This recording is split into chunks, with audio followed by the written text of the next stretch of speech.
Yes, ladies and gentlemen, it's Monday, and that means it's time for a spooky edition of the Wrestling Inc. Monday Night Raw After Show. And have we got a good one for you? We saw DIY make their return. We saw Sami Zayn take on Damian Priest, and we even saw the return of Bret the Hitman Hart and Jim the Anvil Neidhart. It was a good one. Before we get into all of that good stuff, allow me to introduce the fellas. Well, I'm Jack Farmer, being joined by the legendary referee Jimmy Korderas and the incredibly great interviewer Justin LaBar. Justin, you just had a banger of an interview. Well, I felt that it wasn't enough to work with one Canadian in a week. I wanted to, or in a day rather, so I thought I'd double it up. But yeah, I did a fun recording this morning with Adam Copeland. Put out a clip earlier on my Twitter account, or actually across all my social accounts. We'll continue to put a few more out before the full thing is released. It was great. As I said to you guys, in my 13, 14 years of working in wrestling media and podcasting, I never interviewed him. So it was kind of a big name to be able to cross off a list, and a great guy, great conversation. And it was his birthday, no less, and he gave me some time, which I really appreciated. Yeah. Now, awesome. I think the big question, Justin, that I got to ask you about questions that you may or may not have asked Adam Copeland. Did you ask him about the blocking situation? Am I going to get unblocked? Did you address this issue? I did not. That wasn't question number one. That didn't come up. It was two down left on the list, and then we ran out of time. I just didn't time limit draw. I got Matt Damon just left off the show. Jimmy Korderas, how are you? What are you dressed up for as Halloween this year? What am I dressed up? Simple, a referee. What can I tell you? I don't know. I was thinking, I do have the old. Oh my goodness, who's the hair thing? Don King. Yes. So I was thinking of putting that on, but I don't know. I don't want to scare anybody. Well, I got the headband on. I'm dressed up as one of the most influential wrestlers of our generation, Akira Tozawa, tonight. I didn't have his new pink headband, so I'm wearing the old red that he was sporting for a while. But this is not very comfortable. I don't know how he gets through it. It's very itchy right now, but I'm going to fight through it. And no chance you keep that on the entire podcast. It's different. The less hair you have, the more comfortable it is. Let's put it that way. I'll see if I can fight through it. But it's actually a lot warmer than I'd expect just a headband to be. But it makes your real hair look like it's a wig. It looks like it's propping up your real hair. That's the thing. My real hair is a wig. No. Let's talk about some news. By the way, everyone, thanks for joining us here tonight. Thanks. Make sure to like, comment, share, subscribe in the chat. We get Jakira Tozawa.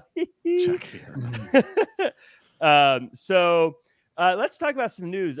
Jerry Lynn had some statements about what's going on in AEW. Dave Meltzer first said that plans that are happening on the show are finalized much later than they were previously. And at times, even on the day of the shows, some talent are unaware of what they're doing, creating frustration among the roster. Jerry Lynn then said on Twitter, because wrestlers and God knows who else have and continue to leak info to the sheets, podcasts, etc. So Tony tries to keep things confidential. You wouldn't want to know everything before you see a movie. Anyone who leaks info is doing damage to the product and the industry. Justin, I thought this was great that Jerry Lynn sort of squashed this before it became a wild rumor that was spreading around. It was interesting that Jerry Lynn decided to speak out on this. I mean, look, there are, what's that line from The Departed? There's more leaks here than the Iraqi Navy. I mean, like it leaking stuff, unfortunately, is just kind of something that's just for the last 25 years, 30 years in pro wrestling. It's just there when you have so many people involved, even if it's not intended. But somebody tells one person they think in confidence, and then have no idea who that person then knows or tells, and the game of telephone begins. So it's I guess interesting that he would decide to speak up. There's a certain irony to Meltzer being the one who is saying this. When two of the EVPs famously have a move that they named after Dave Meltzer. So I don't know. If Jerry is speaking the truth, it's nice to see that perspective of no, Tony's trying to keep stuff closer to the vest, try to avoid the stuff getting out. Because before Jerry says this, then you do think, okay, like, is this just a case of just a lack of organization internally? Is this a case of we have too much going on at once? Or is it also a case of guys and girls have the boss's ear too much, and so you're trying to appease everybody by, well, okay, this person wanted to do it this way, and so it interesting that Jerry spoke up. Definitely a company man type of thing for him to do, but I still don't disregard that maybe there's still more underneath the surface to this. Yeah, Jimmy, you've of course been with WWE for years and years, so you've seen how they operate. Is it pretty common for people to not know what's going on until the day of for a show? I wouldn't say it was common, but you would try to give them at least a little bit of a heads up. Hey, we're going to be using you at TV this week. We'll give you more details when you get there. That sort of thing, as opposed to, hey, here's what's happening a week before. Sometimes you do get that story being kind of told here. We're going to go this step, this step, this step, this step. But at the same time, you don't want to give out too much information there because, again, you don't want to take a chance on it getting out. And not that it was a big issue that I recall, at least back when I was with WWE, WWF in the day. But there are guys who like to get it out there, especially if it's about them. And if they're going to be prominent, some guys might accidentally tell someone they know might leak it out. Let's put it that way. Right. I can also imagine, and I've never been in this situation, so maybe this isn't the case, but I could also imagine if you're telling people certain things they don't like, you're just giving them extra time to come up with reasons and excuses and arguments to not do the thing they don't want to do, as opposed to, hey, you're not going to win tonight. It's going on in 15 minutes. Good luck out there. Then they're kind of stuck. Yeah. The one thing that does bother me about the so-called leaks that get put out there is, a lot of people nowadays saying, well, that's just an old school mentality way of thinking where you don't want them getting out there ahead of time. Let's put it that way. And it's not an old school. It's like they said, do you want to go to a movie knowing exactly what's going to happen going in, or whatever you're watching? You're watching a weekly television series and next week this is going to happen. So what entices you to want to see it? Do you know what I mean? The old school guys, let me put it to you this way. I can't remember who was accused of it, but back in the day, I believe there was a wrestler's court where someone was accused of leaking info to the dirt sheets. Mm-hmm. I'm sure everyone has their reasons. I don't understand why people would do it. I obviously don't have the same kind of experiences as you, Jimmy, or a lot of wrestlers in AEW, or I guess all the wrestlers probably in AEW and WWE. But anytime I've known something in advance, the last thing I want to do is tell people what's going to happen. I say, watch the show. It's going to be great. I don't understand the logic, but I'm sure people have their reasons for leaking things to people. Let's get into this week's episode, though. As always, before we do, thanks for everyone who's watching. Like, comment, share, subscribe, 5-star reviews, all that good stuff. If you are lurking like Joe C, thanks for hanging out. But you always feel free to say hello, or if you're chatting in the chat like MDB999, Dylan Matthews, Ethan Cruz, Mike Martin, and Killer of Demons, Blue Chew, and everyone else, thanks so much for joining us. We're going to chat about a Halloween episode of Monday Night Raw, and it starts kind of like every other episode of Monday Night Raw recently. Rhea runs through the Judgment Day's itinerary for the next week. Sami Zayn comes out, and he is heated. Judgment Day is about to beat up Sami Zayn, but Ricochet comes out and makes the save and single-handedly cleans house. We eventually get the match of Dom versus Ricochet, and it kind of goes how you'd expect. Ricochet does amazing things. Judgment Day gets involved and helps Dom get the win. Post-match, Ricochet is about to hit a top rope move on Dom, but Rhea gets him out of there. Justin, this beginning felt very the Go Home Show 101 opening. A lot of this show was Go Home Show 101, and sometimes that's the right call to do, and other times you're like, I wish we could just mix it up. But yeah, I mean, you're 5 days out from your matches, so you're not no big swerve is going to come. You're not going to introduce a new character. You're not going to all of a sudden have a big character morality test or whatever. I mean, everything's here just to hard sell it. So that's what I expected all this to open up. Good promos by Rhea, good promos by Sammy. Clearly, as we'll talk about throughout the night here, I have to think that Hunter and company, they have pinpointed where they want this Judgment Day stuff to go here soon, because we really are so heavily into the leader stuff and really drumming up controversy, specifically between Rhea and Priest now. And so I'd like to think that there were, whether it's Survivor Series or whatever it is, they have circled something on the calendar and have an implosion in place. Yeah, it does feel like that is kind of reaching a boiling point.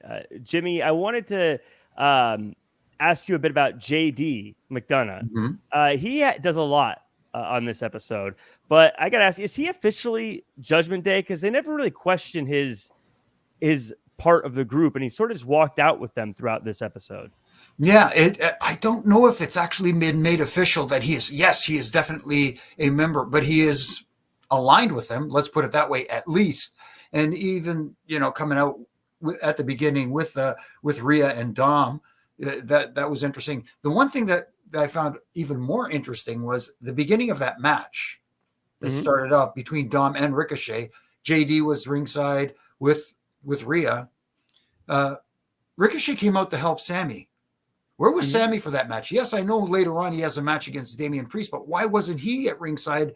And he just left it kind of like a 3-on-1 situation, knowing full well that there could be some shenanigans. To me, that made no sense. It's, when you talk about the little things that make sense and make you go, why was he not there at ringside to try and even the odds to a certain extent? That kind of bothered me a little bit. That's a great catch. I didn't notice that, but now that you say it, it does feel very like Sammy's like, thanks for the help, kid. Bye. Good luck. Yeah. Good luck with that. Good luck in your future endeavors. Maybe, Justin, is it possible that Ricochet is the good guy equivalent of JD McDonough? And they're like, yeah, you're with us, but you're not really. Well, maybe. I mean, the way I interpret JD is that he's, like you would for a fraternity, he's still pledging. He's on temporary status. He's not yet been approved. He's still the lackey. One thing I mean, it's a great catch by the referee who would be the one to catch that. And I'm trying to think of a reasoning or justification of why they would, because that seems kind of ridiculous that would slip past everybody in quality control. Maybe I don't know, like.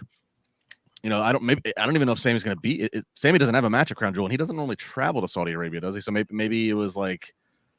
I think he is this. I think he's doing the. I think they said tonight he's going to face JD McDonough in the pre-show. Oh wow! Okay, all right. Well, that's. I may be mistaken. Someone in the chat, let me know if I'm mistaken. But I could have swore I saw that as a graphic. If that's the case, then totally. I have no answer to why that would have happened. That would have been the only thing I could think is like maybe they don't want to like continue to further snowball his involvement in that particular storyline because he's not going to be around Saturday. But if he's going to be there, then all right. And one thing I do want to make sure I mention, and Jeff, I want to make sure that we didn't forget it. I was going to bring it up. Jimmy, I'll send this one to you. That promo from Sammy just fired up. And at first it felt very much like Rio was at like a 5. It was a good promo, but she's like at a 5, and he came in at like a 12. Like he came in heated. Talk to me a bit about Sami Zayn really like laying it out there tonight. No, you're absolutely right. There was a passion. There was investment in everything he said, and he didn't hesitate. When you sometimes stumble and you're trying to think about your words and how you want to say something and how you want to present it, he didn't hesitate for a second. It flowed naturally. It felt like it came from the heart, not from the head. You know what I mean? It was wonderful. It came off really well, and it just proves that Sammy is becoming, whether it was there the entire time and we just didn't have an opportunity to see it, we saw it tonight that he is one of the best talkers out there. Yep. Yeah.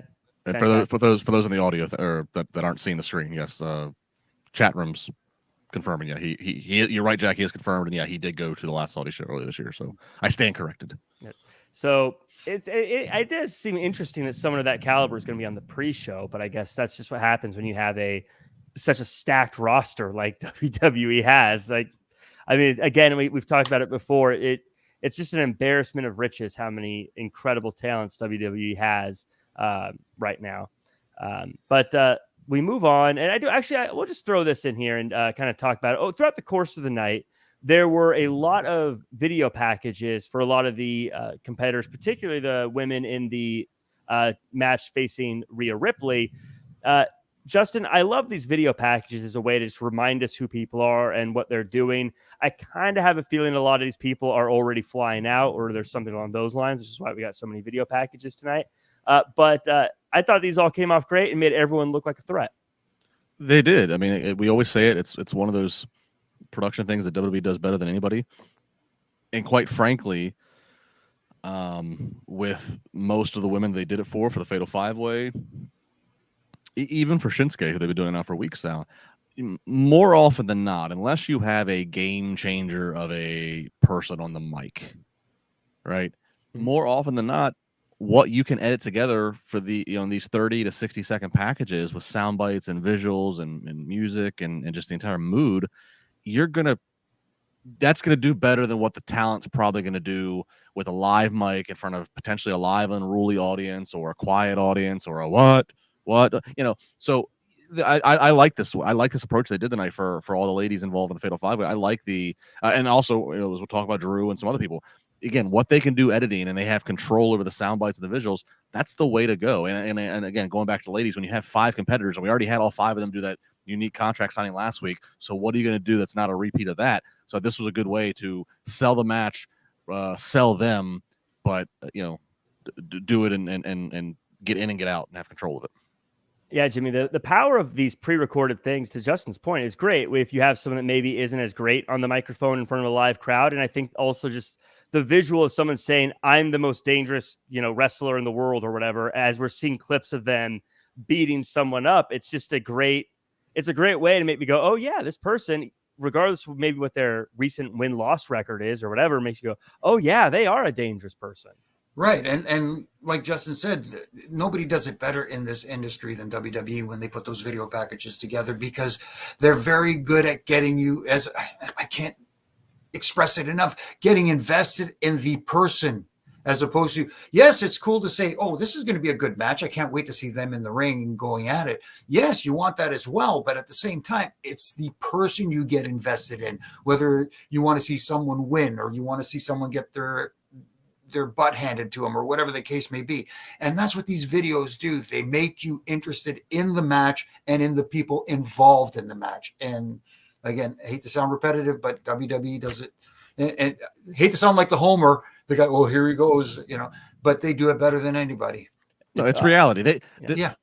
Adam Panucci and those editors there, they could take the 3 of us and make us seem like the 3 most deadliest competitors for Gunther's Intercontinental Championship. They have the ability to edit sound bites and visuals that we could be number 1 contenders if they wanted us to be to their audience. This is the nerdiest thing I may ever say, but I would love to see their the way they file and store the clips that they know they're going to use, so that when it's time to make a Shayna Baszler video, they can pull those and make that. Because I know they don't just go, well, what matches should we look at, and start looking through matches. I know they've got a file or a system in place so they can pull those quickly. Jack, I can't tell you, because I've spoken to people who have worked there who have had a hand in what they call logging. So logging the video archive. And I can't tell you that it is pretty meticulous, the metadata that they keep of what it's titled, but then where it took place, when it took place, other people that are in it, the amount of tagged data they have. So even if it's obviously it's a go-to if you're, all right, we're looking for Shayna Baszler video, let's find Shayna Baszler tapping people out.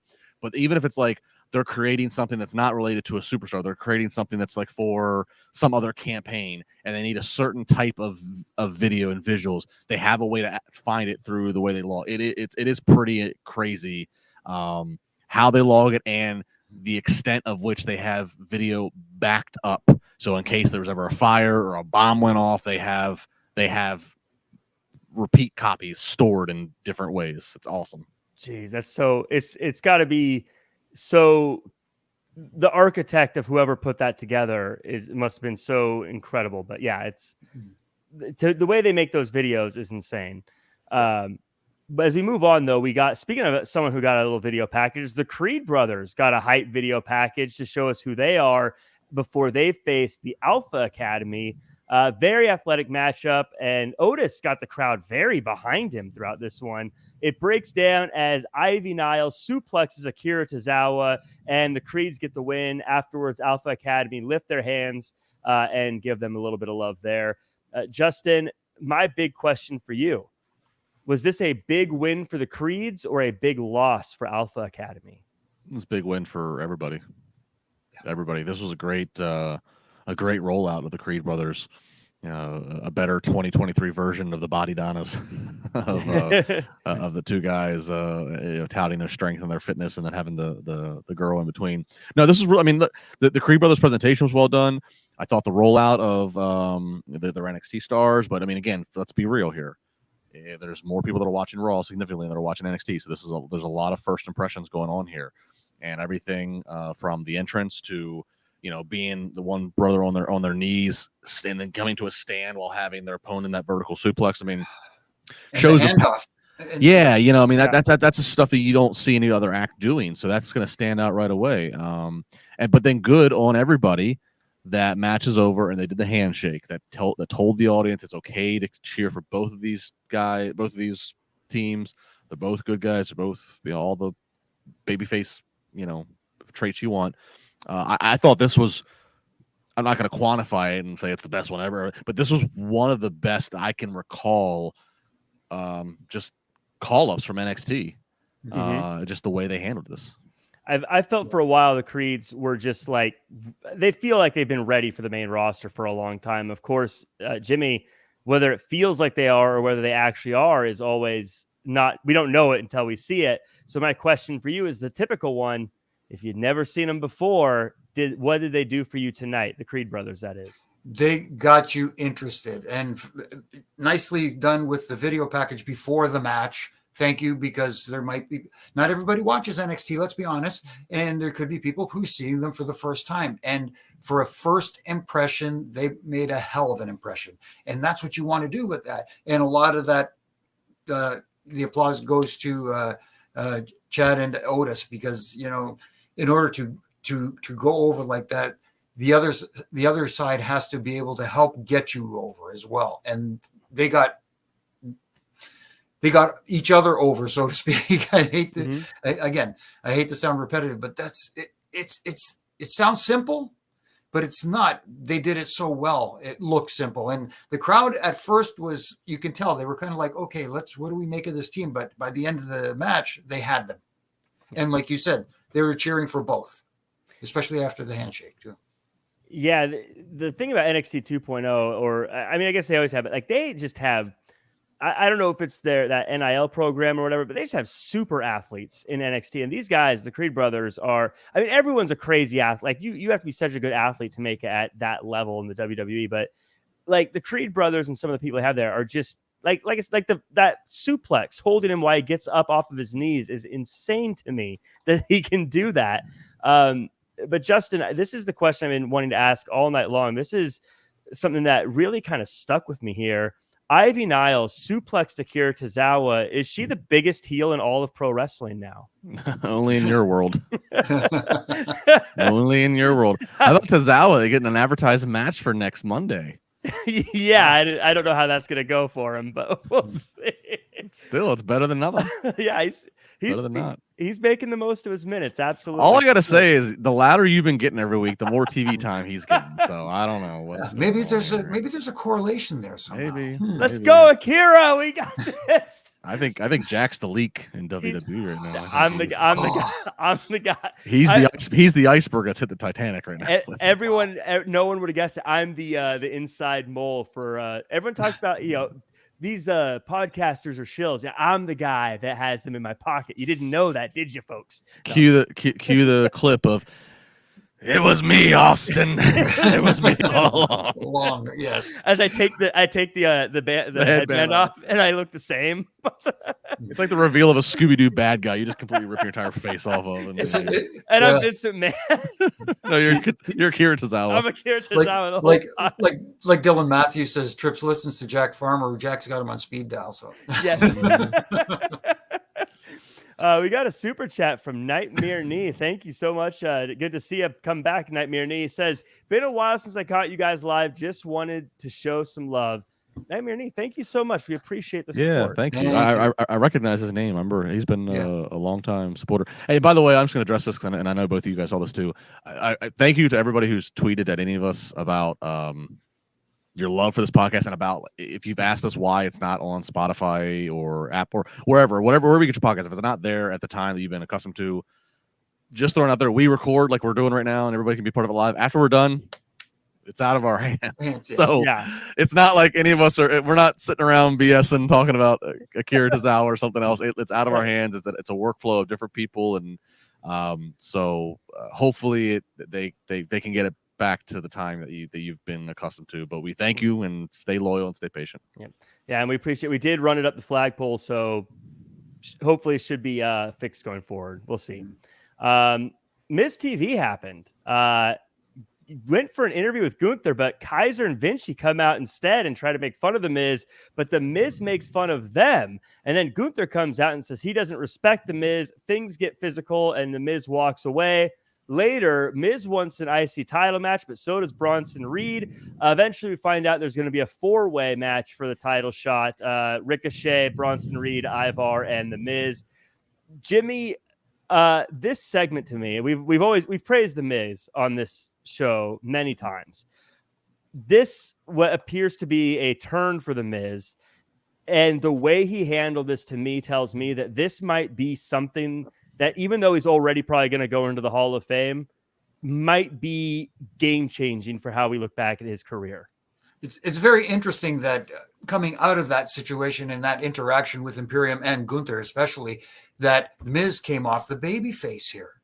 And everybody, it's hard to picture that after all these years of listening to the Miz and his getting under everybody's skin and being so great at it. He's been able to do it throughout his entire career, get people to want to see him just get it handed to him, so to speak. So to see him go in a different direction and come off sort of like a babyface, but at times kind of still have that hint of Mizology coming out of his mouth into the microphone. It's still there a little bit, but more kind of like the I don't want to say like Austin like, but more like a baby face who's acting kind of heelish at times. But the crowd was behind him big time, which shows it's kind of working.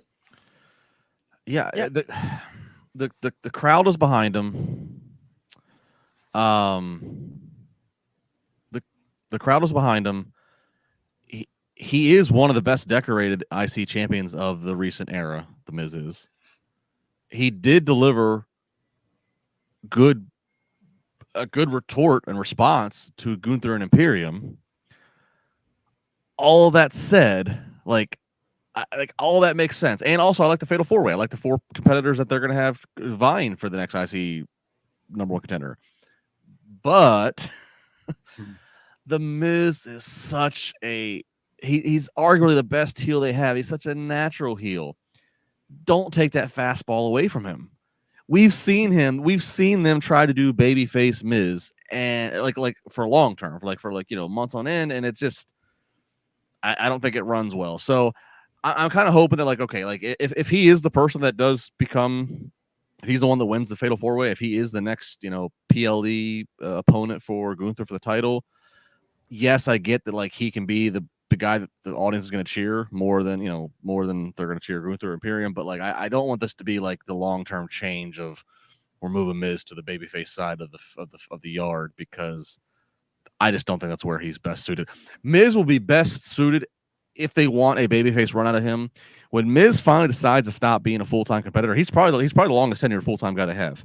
Right there. I mean, him, Kofi. I mean, whenever Miz decides to take his well-deserved retirement and time off and a couple years away, if he comes back and does kind of like what Cena does, and if he comes back and does a little bit of part-time tour, hey, we need you for this Mania season, whatever, he could be a face then, because absence will make the heart grow fonder. The audience will appreciate him. He can come back, and then he can be the guy who stands there and gives a little reality check to whoever the young buck punk there is who's trying to be the new version of him. That'll work then in the retirement tour, but he's still not there yet. As long as he's full time, he's one of your best, most reliable heels. Don't take his fastball away. I don't know. You know, you've made a good point about the previous attempts, but I don't know. I'm kind of jazzed to see him take on some bad guys and maybe do some of his underhanded tactics or snarky comebacks to some of the guys who are used to giving the snarky comebacks. So, I mean, I know there's comparisons and I'm seeing them in the chat. I don't want to make a comparison like an MJF because I feel like that gets taken the wrong way. Sometimes I feel like they get compared unfairly, but I don't know. I think it could be fun to see him doing some of his Miz bits against guys like the Gunthers of the world or the Judgment Days of the world. I get what Justin's saying, but at the same time, if this were to happen, Miz is the kind of guy that can make this work. He is that good. Let's put it that way. That he can make it work and maybe make it a big swerve after a little while of, oh, he's got the people on board, and all of a sudden, hey, there you go. Yeah. You know what I mean? In true Miz fashion. So we'll see where this leads, but he's got me thinking that he can be that baby face, but almost like you're almost anticipating if he does do the baby face thing, okay, when's this going to end? It can't go on forever. And I also, sorry to keep going on here, I also like the fact that tonight they did a hell of a job making the Intercontinental Championship feel that important. That's the Intercontinental Championship might be the number 2 championship in the company, even though we have another world title. I don't know that. I feel like whoever beats Gunther, that's going to be a big deal. I don't know. I'm not betting that. I don't think Miz is going to beat Gunther, but I don't know. I think some good things could happen. I am more excited to see who dethrones Gunther than I am who dethrones Rollins. And maybe that's part of it's because I think it should just be the Money in the Bank holder who's Priest. So there's not maybe as much air of mystery. But yeah, I'm kind of with you, Jack. Roman Reigns is that champion. Love it or don't love it, the fact that he defends or doesn't defend, at the rate that he does. But I mean, you can't deny the status that he's got that title reign to. But then after that, I mean, Gunther, how do you? I mean, I'm more intrigued of who is going to be the one that dethrones him. I may actually be more intrigued with who dethrones Gunther in the sense that, I mean, it's going to be bigger when Roman Reigns loses the title, obviously. But I feel like we know it's down to like a couple, like 1 or 2, maybe 3 people with Roman Reigns. With Gunther, it could be anybody. You know what I mean? Like, we have an idea of who it might be now, but we have no idea how long this will go. We have no idea who could jump into contention. Like, I think the field is so much more wide open with Gunther. So it makes it so much more intriguing as opposed to a Roman Reigns where I'm like, it's probably Cody. Maybe it's someone else, but it's like you know what I mean? Like I don't know. With Roman Reigns, it's like, it's Cody, it's The Rock, or it's LA Knight. And when I say LA Knight, I don't mean this Saturday. I mean probably down the road. I think right now in life, those, Cody and LA Knight because of there, and then The Rock is never going to be out of people's minds until, But with Gunther, it's interesting because it's like he's a heel, so you're looking for a baby face. Chad Gable was the last baby face that like they had people rallying behind, and obviously he came up short. So now it's like, is the Miz the guy they're going to have that would stop that? A guy who's held the IC title 8 times previously? Is Ivar, who's been impressing people, who we've talked about on this podcast in the past, are they going to go, let's give a huge rub to an Ivar who's going to be a single star for the next year because his partner's out? Like, do you go that route? I mean, Bronson Reed, of course, who's season, but Bronson's a heel, so is that weird to have a heel dethrone a heel? Like, I don't know. Yeah, I mean, maybe you go, not to go too far into fantasy booking, maybe you go Bronson Reed wins it, and then you move on to Bronson Reed versus The Miz as the next program for the IC title, and then Gunther goes off to. I'm so sorry, dude. I would not for this historic reign that Gunther has. I would not have a heel dethrone him. I just think that would be a waste. This is kind of like on a smaller scale what Roman's is going to be, what Taker's streak was. It is like an inheritance. Yeah, it is an inheritance, but it's not cash. It's in the name of a rub. This is there to make a babyface's career. Right. So. Man, I cannot wait to see Akira Tozawa become the IC champion. That's why I thought maybe LA Knight was destined for that position as opposed to the Roman Reigns thing, because I'm just worried that This sounds a little off topic, but since we brought up Roman Reigns and his match Saturday at Crown Jewel, it just makes me worried about where this leads, because I don't see LA Knight dethroning Roman Reigns this weekend. So agreed. And whatever finish they do, they have to just great train robbery LA Knight, right, to keep him as a contender if they want to do the match again. right. Yeah, I'm sure there'll be shenanigans, but yeah, I don't think that LA Knight's going to get the win. But we got a speaking of Gunther, we had an Imperium in a matchup against a reunited DIY. It's a good one, and DIY gets the win. Jimmy, at what point does Gunther have to snap on these two? I feel like they let him down every week. Well, it looks like it's going to be Vinci who gets snapped on the most, as the guy who's been letting him down, as he was the victim of the pinfall in this one as well. But it's here they go with the can they coexist. That just seems to be happening with too many groups right now, and you're waiting for the other shoe to drop, so to speak, with Gunther. You know it's going to happen sooner or later, but I think Vinci is the guy who gets drummed out, and fairly soon. Let's put it that way. And appreciation to Vinci, respect to Vinci. The bump that he took, which led to the pinfall, he goes up on the top rope and takes a moonsault. He does a moonsault where his opponent moves. So he's not coming down and having his fall broken by his opponent. He is coming down and just taking a face bump on the mat after having got that. I mean, and it looked like he did maybe ring his bell a little bit. Hopefully he's okay. That kind of seems kind of, it's sad that we're all so conditioned with all the things that we see on WWE and AEW these days. It doesn't seem like a spectacular bump, but it really is. And he does this moonsault and it just eats it. So appreciation to him and respect to him for that bump, which led to his pinfall.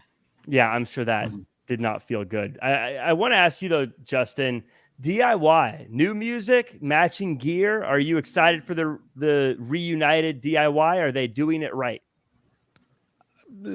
First small steps are good. I mean, one of my notes were they're, and I love both of them individually, and worked obviously extensively with Johnny early in my pro wrestling career. I love both of them, but as it stands now to WWE, to the audience, they are far better and more compelling together than they are single stars. Yeah, that's not because they can't be compelling as single stars, but the way they've been presented and what they've done, and being on TV or an injury, take them off, whatever, all the circumstances of life as a pro wrestler, they are just stronger together than they are single stars. So build them up together. It looks like there's been some concentration to build the tag team division back up, so that's good. So let them be built up and be a player in a rejuvenated tag team division. Yep. We got another video package. We alluded to it a second ago, or a little bit ago. Shinsuke Nakamura, another one of his cool promos. Jimmy, I got to ask you though, is this now? We know he's going to be facing Akira Tozawa next, but he's been asking week in, week out, who's my next victim? Who's my next victim? Is he starting to sound a little bit like Aleister Black back in the day, saying "pick a fight with me"? If you recall those promos, where he'd always be like in the closet, like "who's going to pick a fight with me? Who's going to pick a fight with me?" And no one did. Kind of feel like we're getting a little into that world. Well, I didn't make that correlation myself personally, but I am enjoying the fact that, yes, at times it can be frustrating trying to read the closed captioning but it works in this case because it's so different. It's nobody else is doing it. So it feels special. And for him, according to the translation, who is going to be the next sacrifice? It's the interesting choice of language as well. It doesn't sound like he's chasing a title at the moment. He just wants to be dominant, and that's the other thing. Okay, Akira Tozawa, it's an interesting choice there, but you look further down the line, who's after that? Then who's next? Does he build up towards a Seth Rollins again? That's the thing. You know what I mean? He had his moment with Seth Rollins. Where does he go from here? Right. Good question. Justin, any thoughts on Shinsuke Nakamura? Well, yeah, I love the promos. These promos and the subtitles, they just come across way better than anything they've tried to do before with him. So fine with him. Keep going. You do run the risk of getting too repetitive. Eventually we have to give some kind of answer or, a progression to these promos. I think it could go any matter of ways. I think you could have, speaking of Tozawa was associated with Gable. I mean, you could have something like Chad Gable. If you're, again, as we've talked about, we're all fans of Chad Gable in this podcast. If you even have it in your plans in 2024 to try to push Chad Gable as a single star, and try to whatever, then, a win against a Shinsuke or something like that could be a way to go into 2024. So I could see something like that. I could see something, like an NXT star comes up and answers. Shinsuke's getting heat. He's a heel. So if you wanted to once again introduce a new babyface from NXT, maybe that's the way you go about it. I don't see anybody returning. I mean, really, in terms of the return watch, Randy Orton's like the biggest name out there that we were all waiting for, that we think's coming back. But I think, no disrespect to Shinsuke, but just look at usage on the card. I think coming back to answer Shinsuke who's next would be a little bit beneath Randy, quite frankly. It just wouldn't be the best use of him. So yeah, but I like all the stuff. I like these promos with Shinsuke. I think they hit really well. He comes across the best he has ever, with the subtitles, with his facial expressions, the music, everything. It all ties together. It fits. So keep going. I like what you mentioned about Chad Gable and possibly a singles run there next year. It makes the idea of the Creed brothers coming up, DIY getting put together, make a lot more sense if they think that one of their anchor tag teams in Alpha Academy may be out of that division. Also, now that the Usos are done, bringing in these new tag teams, it starts to make a lot of sense why you would want to put DIY back together. Well, and it feels like Alpha Academy's kind of ran its course. Yeah. Not that I don't want to see Otis on TV, not that I don't want to see Maxine, but it's like, what else could we do? If Vince was running the shows like he used to be, then certainly for Halloween edition, Otis would have been either dressed like a pumpkin, or he would have ate a pumpkin, or a pumpkin would have been smashed over his head, or he would have done the caterpillar into a pumpkin. So, I mean, like, Otis has talent, Maxine has talent, but Gable also has talent. Gable has the most long-term sustainable talent, and he deserves. He can still be associated with them, but deserves a singles run. Yeah, agreed. Well, speaking of Halloween, we got some trick-or-treating by the Judgment Day, or by the Judgment New Day, I should say.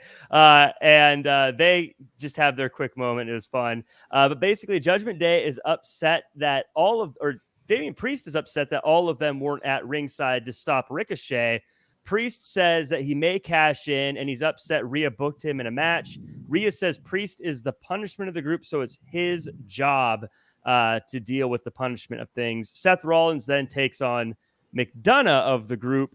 We get a pre-recorded promo from Drew about winning the title during the pandemic. Seth Rollins comes out and cuts a promo on McIntyre and his, pity party, as he calls it.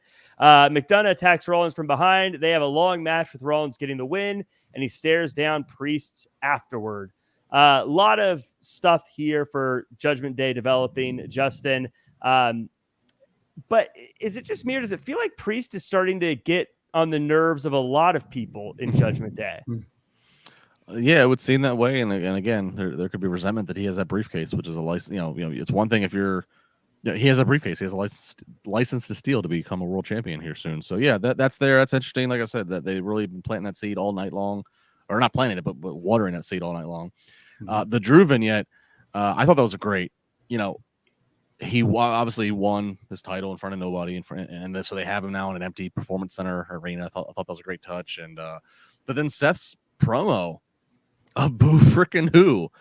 We had people in 2020 who didn't see their loved ones again, didn't have a paycheck coming from a while, didn't have whatever. It was Seth managed in his promo to make me despise Drew more than Drew has. I'm like, yeah, Drew, 2020 sucked for me too. What are you bitching about? So it was weird what they accomplished out of this. Again, I have no intention of seeing Drew become the new champion. Again, if anything, if there's gonna be a new champion, it's gonna be Senor Money in the Bank. But I thought they did their best with all this. This was I will say this though, and this might be controversial. This might be. I'm over it. I'm done with the Seth Rollins sing my song. I'm done with it. I've heard it enough. I've heard that song on repeat enough. Let's move on. Yeah. I gotta say, I loved Seth Rollins' promo. I thought it was to your point, the fact that he made me not like Drew McIntyre for having his dream shattered. Like I don't know how that was beautiful, but I do think, and I love Seth Rollins. He's one of my favorites. The sing my song thing is starting to feel a little bit like how do I milk 30 seconds more out of this segment? Right. The way it's used, you know what I mean? It feels like a little bit like, I'll just say that. And then they'll sing and that'll fill in the gaps. Jimmy, I definitely want your thoughts on all of that. I also want to get your thoughts on JD McDonough, because I feel like he's obviously the punching bag of the group, not a role that I think a lot of people love to be in, but he's kind of sneakily putting together a lot of great matches that aren't just great, like as a wrestling fan matches, but really doing a great job of what they're supposed to do as well, if that makes sense. No, it makes absolute sense. It's kind of like we talk about groups who have a little bit of issues going on. He's like the Chad Gable of that group. Is a guy with great talent. You can see a lot of potential there, and a wonderful singles run potentially in his future, but he's being used in this role right now to help tell a different story. He's a big part of the story being told, but he is not the principal player, so to speak. He's almost like the facilitator to help get to the next stage in the story, and he's doing it wonderfully. Let's put it that way. And he's performing in the ring. He's doing his job well. He looked really good against Seth. I thought that was yeah. The thing I noticed the most about JD McDonough tonight was what, from a visual standpoint, you know, me with the airport test and all that stuff, what he lacks in size, he overcompensates for in his facial expressions.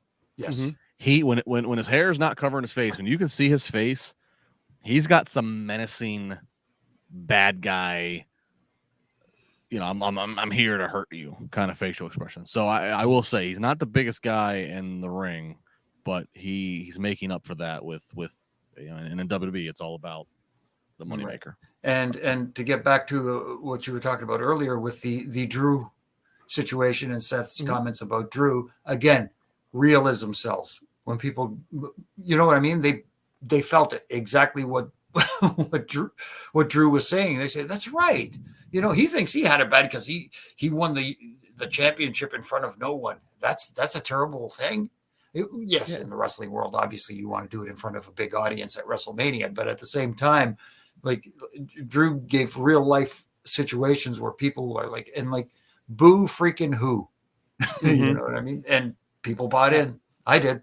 Yeah, it was fantastic. I will say someone posted a clip of Seth Rollins and Kevin Owens from that WrestleMania, and it was like, it gave me like chills, like seeing the empty arena, because it was like before they even had the Thunderdome, you know, it was just like dead silence. I was like, oh my God, I couldn't even watch the full clip. I was like, this is too hard.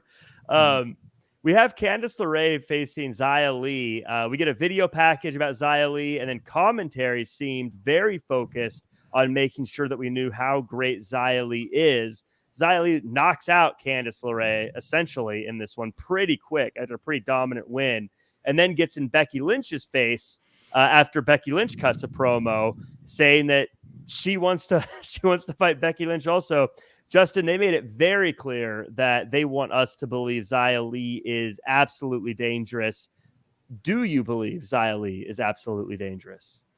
I do. I was a big fan of Xia Li in the, I guess it would have been the old NXT Black and Yellow when they were doing they had a lot of backstory with her, and there was the other part. I don't even know. I can't remember the names. Is Tian Sha. Thank you. Exactly. Yeah. It made, you know, that she was this warrior and had a little bit of a mythical kind of supernatural. Like, I'm a big fan of her.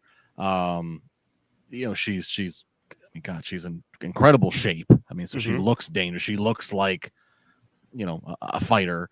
I like her facial expressions. I believe in her. So I like the decision to do a finish like this where she knocks Candice out. And I thought everybody kind of played their roles well. You know, the ref and the trainer, they kind of kept an awkwardness to it. They didn't rush right to, oh, we're calling it's TKO. They tried to see if Candice could keep going, but she couldn't keep going, and then she kind of cowered to the corner. And then even as they called the match, little thing that as Jimmy would say, They waited an extra few beats until they even played Xia Li's music. They really kind of sold the whole thing. They sold it as this is real, and that Xia Li knocked the shit out of Candice, and somebody get the music. Mm-hmm. So I thought it was well done, and I think I'm a fan of Xia Li. I don't know if she's going to be beating Becky Lynch in the next few weeks or anything like that, but I think in terms of trying to build up fresh competition in the women's division, Xia Li has my vote, and I tweeted this at the same point just because Michael Cole noted this, and I've heard this before, but just him saying it made me remember it. Xia Li is the first Chinese woman to ever perform in a WWE ring, and then you look at the entire roster of Raw, SmackDown, and even NXT. It is insane how well represented the number of countries around the world are with this roster. When you compare it to just 15 years ago, in 2007, 2008, you had Sheamus and you had Drew. You had the Irishman, you had the Scottishman. You really did, and Wade Barrett, I guess, was just coming up the pike too for the Englishman. But beyond that, it really wasn't. They thought that we were breaking down barriers and we were having the next Rey Mysterio, and we brought in Sin Cara, and we had 2 or 3 different people eventually play him. The depth that they have, the diversity, is actually pretty amazing. I just wanted to point that out. If you look at the roster of talent, well, that's one of the things that's great about Michael Cole mentioning that. And to your point, you almost forget just how diverse it is now, because they have so many people that I love that we have a world now in WWE where people aren't. Their whole thing isn't just where they're from, I mean, we call Drew McIntyre, we talk about him being Scottish, but he's not that's not all he is. Or like Sheamus, that's not all he is. Or even a lot of these other people like Shinsuke, he obviously speaks Japanese, but it's not like he's not like wearing a Japanese flag as he walks out or anything like that. You know what I mean? They had Lord Tensai, and I love him. Matt Bloom is one of my favorite people I've ever met in the rest of the business. They had Matt Bloom, who's from Boston. Right. Went to college here in Pittsburgh. And yes, I know that he had great success over Japan, but we're going to turn him into a Japanese warrior. Just when you think about it, and then prior to that, we had one of the great Samoans. Yeah. Let's make him a sumo wrestler. Right. He's Yokozuna. We now on a more authentic basis have the world being represented. Speaking of authentic and getting back to that finish, normally I would think, we're doing the referee stoppage thing again, because it had been done recently. But everybody in this played their part perfectly, like you said, Justin. But Candice sold it like it was legit, and that really had people wondering, and like you said, the little things, the little delay with the music, everything. They did the entire job. Everybody played their part perfectly in this one. They took their time. And like I said, hats off to Candice for making people think that, hey, this looks like it was called on the fly, so to speak. Yeah. I mean, it was done well enough that, I know I was trying to look for, okay, how do we know this, is okay? You know what I mean? Are there things that are happening? You just try to look for any type of tell to make sure that, okay, everyone's okay. And the fact that you're actively looking, I think, says a lot about just how good it is, as opposed to just whatever. And they didn't do the obvious, right. Now that everybody knows that that's a sign and stuff like that. Well, but and kind of spinning off of what Jimmy just said there, the one thing I will say, if I wanted to get really, really critical, the only critique I can throw out is, if you put side by side when you have a worked ref stoppage like what they did tonight with Candice, which again, all the things we said, Candice sold it well, the music being when it was kind of off kill, they did a lot of things right.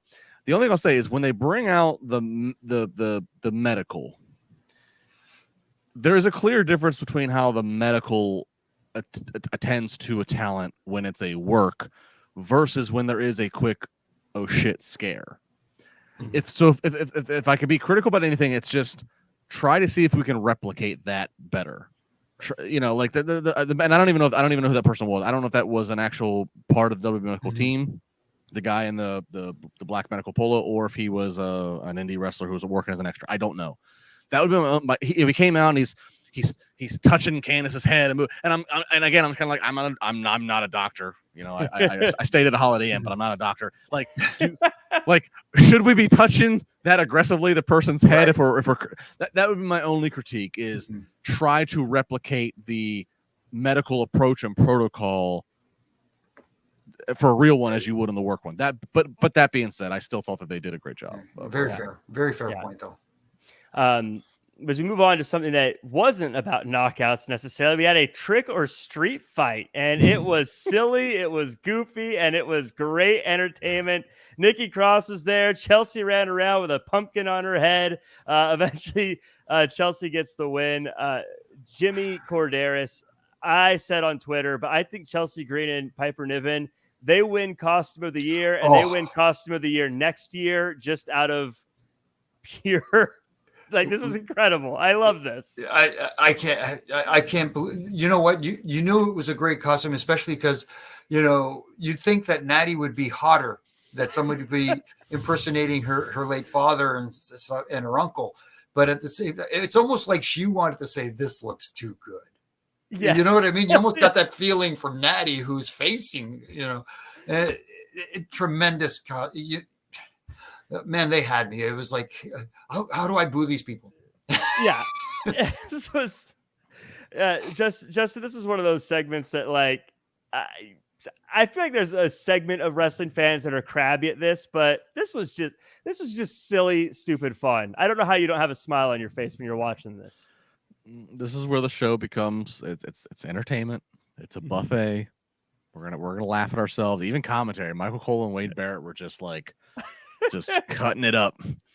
Yeah, I mean, look, it's stupid, it's ridiculous, but even the participants out there, they were all it's just I will admit, it's not the segment you want your non-wrestling friend or your non-wrestling spouse to walk in the room because they're gonna go, what are you watching? There's just too much time to explain it in the context of why Piper Niven has hair, fake hair on her cleavage, and why she has a giant goatee. Yeah. We don't have time to pull up Jim the M09 Hearts Wikipedia. Sorry to cut you off, but whoever did the goatee, awesome job. Yeah, but yeah, it is what it is. You know, the touch of Nikki Cross being under the one pumpkin and she's there. I mean, it was stupid, but again, this is what the entertainment is. Don't judge the show just on this. They were all, I mean, you know, they were all great participants. Natty coming out there, you know, looking like $1 million. You know, she just, I don't. It was what it was. That's all you can do. It was. I think it's someone out there had to make that gear that was only going to get worn one time because they're not going to wear that gear again, I'm sure. And so someone had to make all that and they'd be like, yep, this is going to get worn once, and then we're done. But eBay. But I do think I want to give a shout out. Nikki Cross also keeping a straight face that whole time and not budging at all. I don't know how she did that. And her Roman Reigns costume was incredible. We head of the table. So I will say though, Chelsea had a minor botch. She pulled that pumpkin off. She was supposed to go to the next. Did you guys catch that? Nikki's under the middle pumpkin, right? And Chelsea went to that pumpkin and then quickly put it back. She kind of botched the reveal a little bit. You know, I guess again, if we're gonna get critical, but overall, yeah. One of my favorite parts of the match when they were calling it and saying how it used to be thumbtacks, but landing on candy corn is horrible. Oh my god! And then Michael Cole, it's a corny finish. Oh my god. And again, let's give an appreciation post to the poor production assistant or intern had to carve all those damn pumpkins today. Yeah, right. Because fans overlook this stuff. Right. Somebody had to sit and carve all these pumpkins. You know, pumpkins go bad. It's not like they had this done a month ago. Somebody purchased 24 pumpkins today and had to carve them into the WWE symbol. Turn it upside down to make it the Miz symbol. Then all the other ones that they had out there. Some production assistant or poor intern sat in the arena tonight, and where were they? Greenville, South Carolina. Yep. Somebody sat there and carved away all afternoon. Nick D, hats off to you, buddy. I'm pretty sure he had a hand in it. Well, we talk about AEW at the beginning, people not knowing what's going on until the last minute. I bet they didn't have a lot of time to do this either. They're probably like, hey, we need like 6 pumpkins and they need to be done in like an hour. Can you get that done? Like, Just for those of us who know, seeing that many pumpkin heads was really, anyways, we had a colleague that we used to nickname Pumpkinhead. Let's put it that way. But it was a good time. I absolutely enjoyed that. We do get to the main event. First, Jay and Sammy are chatting it up, and then an interview crops up out of nowhere. And Jay says he's thinking about becoming a tag champ again and checking in with Rhea afterwards.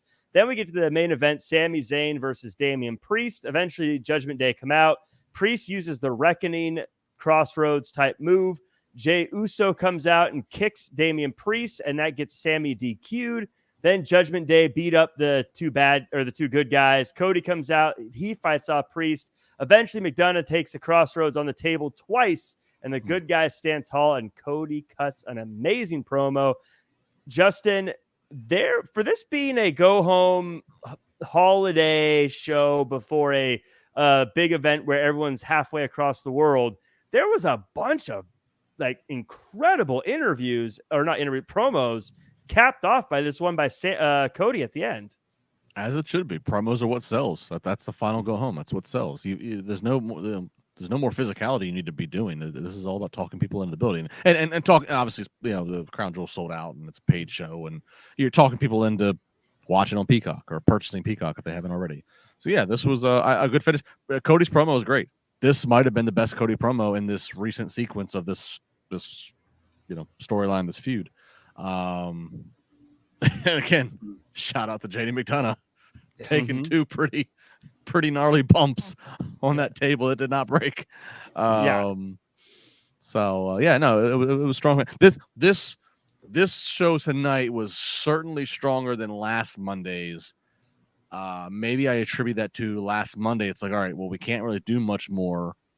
We're not going to change anything. We're on the road to Crown Jewel, but last Monday they still had a week and a half. Now it's like, okay, we can fire our final best shots because the show's coming this Saturday. So, they did that tonight. They did a good.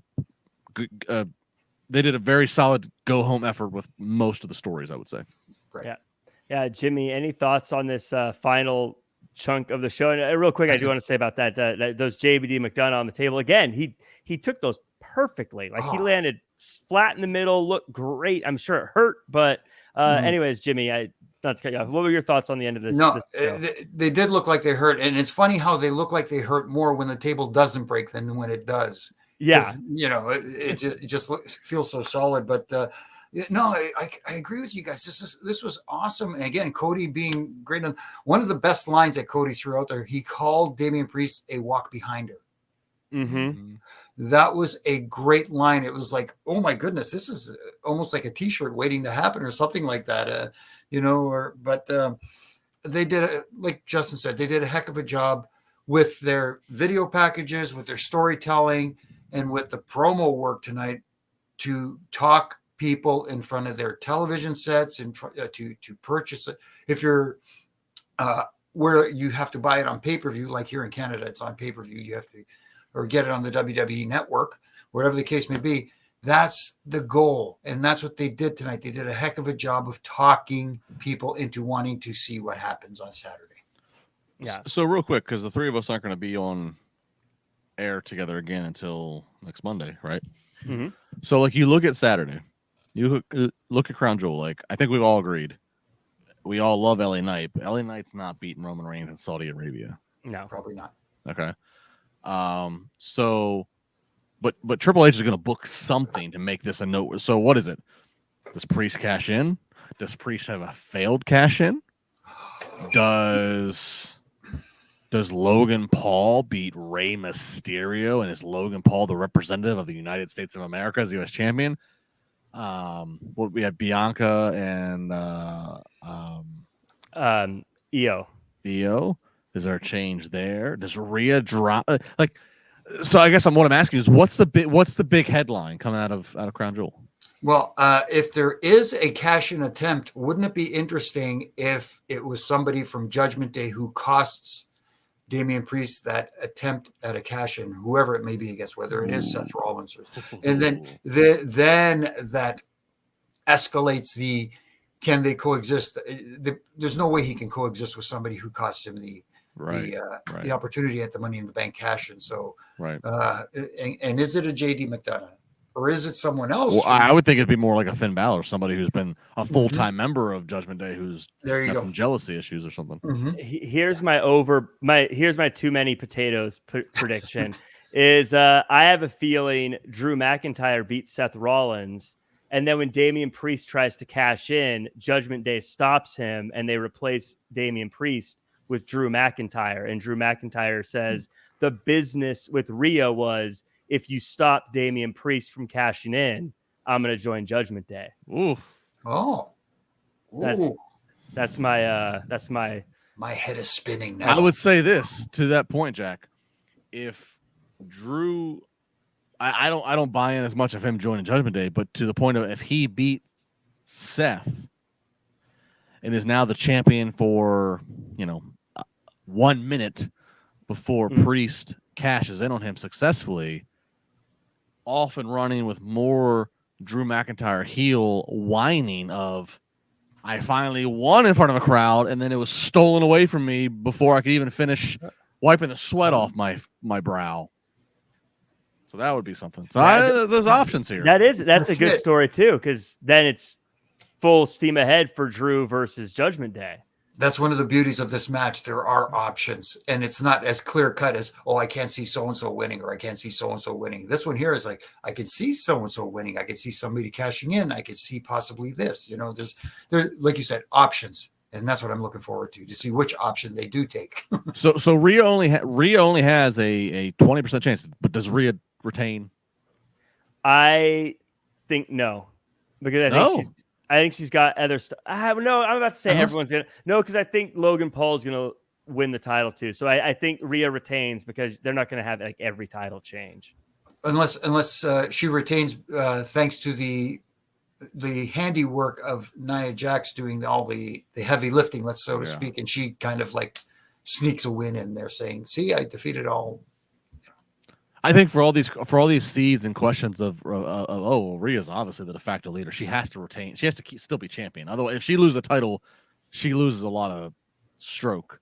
Yeah, and maybe she loses that stroke later on. But I would think that would be stroke that you lose around Survivor Series or somewhere else when it's a team situation. So and I can't imagine her chasing for the title and not being the person we're all cheering for. Because like if Nia Jax won it and she was like, I want to get my title back, we would all be so behind Rhea Ripley. Like, how do you not cheer her for that? Well, and I think they have it's a good problem, but there's a problem. I think they have a problem already that like Rhea's become popular. Like everybody wants to, nobody wants to cheer Dom, but Rhea's become pretty popular. But yet she's still booked as a heel and she's in the heel group. So I think that's something they are going to have to address sooner than later. But by Royal Rumble, they're going to have to address what do we want Rhea to be our biggest babyface anti-hero female, or do we want her to, they're going to have to figure out what they want out of her, because she's created a good problem. She's one of their top stars, I think. She is in the company. She is. Yeah, which is great. This is going to be a good show. Because even like, look, I don't really think LA Knight is going to win, but they've done such a good job of getting me to be like, but maybe, you know what I mean? Like he's not, but you know what I mean? Like there's that little party that, but maybe, and that's the beauty of pro wrestling. Yeah, I know, but like you said, I don't see LA Knight coming out of this with the title in hand. My curiosity is to see how they get past this without damaging that heat and momentum he has. Right. That's what I'm more curious about, and see how they move forward afterwards. Yeah. Jack, I can't believe we are an hour and 9 minutes in. You still have that damn headband on. It's you're right now. That thing is going to be soaked by now. It's so uncomfortable. I hate it. I don't know. Now I know why Bobby Lashley doesn't wear one anymore. You're sweating more than Russell Wilson being in a scramble drill right now. It is so hot. But who'd have thought that a headband would warm you up this much? But everyone, thanks for watching. Before we go, of course, Jimmy, where can we find you online, and overall thoughts? What do you think your biggest surprise is going to be at Crown Jewel? Oh my goodness. Trying to think of what my biggest surprise is going to be at Crown Jewel. What ends the night is going to be my biggest surprise, because I'm trying to figure out which is considered the main event for this show. You could make a case for several matches. I'm curious with what they start with and what they end with, the two most important matches of the night. And as far as where you can find me, obviously here on Monday nights with Triple J, talking all things Raw and what's going on in the world of pro wrestling. Wednesday nights with Justin and NYC Demon Diva as we talk AEW Dynamite, and again, news and my Ref and Rants, which I do on all my social media platforms from Monday to Fridays. Again, my little critiques, not to tear down, but to tighten screws that I think need to be tightened, because I want better from everybody. I want the business to grow entirely, not just one company. And Justin, how about you? Where can the world follow you? What do you think? What's your biggest surprise prediction for Crown Jewel? And where can the world find all the stuff you're working on, like that Adam Copeland interview? Yeah, I mean, again, I'm watching Crown Jewel. Like, what ends it? You know, like I don't think if Roman's just going to retain, do you end it with that? But like, how does he beat LA Knight? But then, you know, if you put the Seth match last, I'm watching for shenanigans. So I don't know. There's a lot of intriguing scenarios, but that's what you want. So good on that. Yeah, at Just LaBar across the socials. Yeah, I put out the clip earlier. The clip I put out tonight with myself and Adam Copeland. Think about this. Adam Copeland made a debut at Wrestle Dream. He was hidden the entire day. He did not even show up to the building until after the show started. That's important because he never stepped foot once in an AEW ring, which the ring is different than a WWE ring. That's the WWE ring is all he'd ever been in. That's all he'd been in 25 years. AEW, the ropes are not ropes. They're Steel cables. Cable. They're cables with a leather casing. Turnbuckles are different. It's a different sizing. The apron's bigger. There's a different give when you bump. So actually the clip I released tonight was me saying, "What were you doing when you went out there in this ring for the first time?" And he says it's actually kind of crazy. He didn't even think about it until he's out there sliding in, has to spear Luchasaurus. They'd already ripped the canvas up, so he's going on bare wood. So we talk about that, and we talk about that little experience. We also have more in this interview. I said, hey, how did the Alter Bridge thing ever come about? How did you get that theme song? And then, oh, by the way, he takes Alter Bridge with him to AEW. He tells me how he first met Alter Bridge, how he got that deal done, and how he embarrassed the hell out of himself when he did that. That's a fun conversation. We talk about a lot of good stuff. It's a really great conversation. Again, I can't get it's his birthday. His kids were home from school because it was his birthday, and he gave me time. It was tremendous. So I'll release more of that as it goes on the socials at Justin LaBar across all the socials, Twitter, Instagram, Facebook. Do the deal, and I'll be back Wednesday with Jimmy and Issa. Very cool. I can't wait to see that interview. Everyone, thanks so much for joining us. Arthur, Killer of Demons, Jiff King, Dylan Matthews with some extra spicy gifs, by the way, on Twitter. If you follow him there, make sure to check him out. We got Beer and Ricky Zaldivar and everyone else. Thank you guys so much. You can find me at Real Jack Farmer across all social media to see all the fun stuff I'm working on.